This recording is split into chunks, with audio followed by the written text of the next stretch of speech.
ಮಾಡಬೇಡ ಡರ್ಪೋಕಾಗಬೇಡ love and ವಾರಿನಲ್ಲಿ ಎಸ್ಕೇಪ್ ಆಗಬೇಡ ಕಂಗಾಲಾಗಬೇಡ ಬಿಟ್ಟಾಕ ಬಿಟ್ಟಾಕ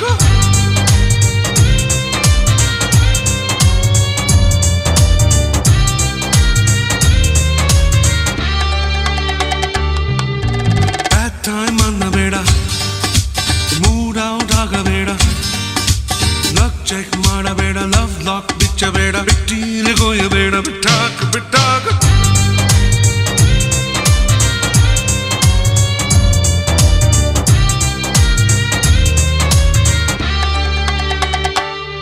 ಒಳಗೆ ಏನೇನಿದೆ